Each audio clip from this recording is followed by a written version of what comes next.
పుట్టిన దగ్గర నుంచి కట్టి కాలేదాకా సొంత ఇంటి కోసం వెతికి వెతికి అలసిపోయిన ఒక శరణార్థి గురించి చెప్తారు. పుట్టినప్పుడు అది నానిల్లు, తాళి పడిన తర్వాత ఆమె మొగుడిల్లు, ముసల్తానం వచ్చిన తర్వాత అది కొడుకిల్లు. మరి ఆమె ఇల్లు ఎక్కడ? మధ్యలో ఎక్కడో ఇరుకుపోయి జీవితాంతం ఇక్కడో కాలు అక్కడో కాలు వేసి అదే ఇంట్లో ఉన్నట్టు బ్రతికి వెళ్ళిపోయే ఆ మనిషి పేరు అమ్మ. అదొక 60 ఏళ్ళ సుదీర్ఘ నరకం. అమ్మంటే పుట్టుకతో ముసలిది కాదు కదా. నీకు నాకు పరిచయం కాకముందు ఆవిడ కూడా ఆడపిల్లే. ఆమెకి గలగల నవ్వాలని ఉంటది, రంగురంగుల బట్టలు వేసుకోవాలని ఉంటది, ఆమెకి ఒక ఆశయం కూడా ఉంటది. కానీ పెళ్లి అనే ముడిపడిన తర్వాత ఆ అమ్మాయి చచ్చిపోతుంది. ఆ శవం మీద ఒక భార్య పుడుతుంది. ఆమె ఇంటి పేరు పోతుంది, గోత్రము మారిపోతుంది. చివరికి ఐడెంటిటీ కూడా భర్త పాదాల దగ్గర తాకట్టు పెడుతుంది. అప్పటిదాకా నా ఇష్టం అనుకున్న ఆడపిల్ల అప్పటి నుంచి ఆయన గారి ఇష్టం, అత్తగారి ఇష్టం అని బ్రతకడం మొదలు పెడుతుంది. భర్త కోపంతో విసుగులాని మాటలు, అత్తమామల సూటిపోటు మాటలు నిలువున కోస్తున్నా కూడా పల్లెత్తి మాట అనకుండా నవ్వుతూ విసాన్ని మింగే శివుడాను. జీతం అడగని పని మనిషి, సెలవు అడగని కూలి, పడక గదిలో భర్తకి అలసట తీర్చే ఒక బానిస. ఆ తర్వాత మనం పుట్టాం. ఆ రోజే ఆమె తన శరీరాన్ని మన పేరు మీద రాసి చేసింది.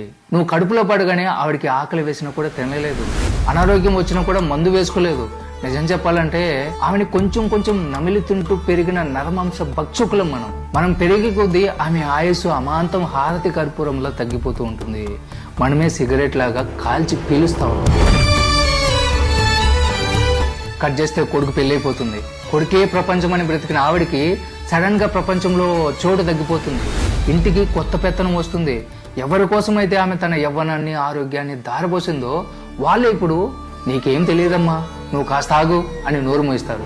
ఆమెది చేదస్తామంటారు. చివరికి ఏమవుతుంది?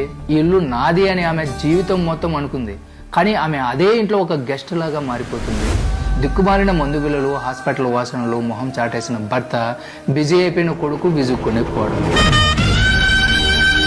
చివరికి మంచం మీద పడిపోయిన తర్వాత ఆవిడకి చావు అంటే భయం ఉండదు. నేను ఎవరికీ బరువు కాకూడదు అన్న బాధ ఎక్కువగా ఉంటుంది. ఏ మంచం మీద అయితే నిన్ను కని పాలిచ్చిందో అదే మంచం మీద ఎండిపోయిన చర్మంతో, మసగబారిన చూపుతో ప్రాణం వదిలేస్తుంది. అది చావు అనుకుంటే పొరపాటు. ఆమె పడ్డ నరకానికి అది శాశ్వత విశ్రాంతి.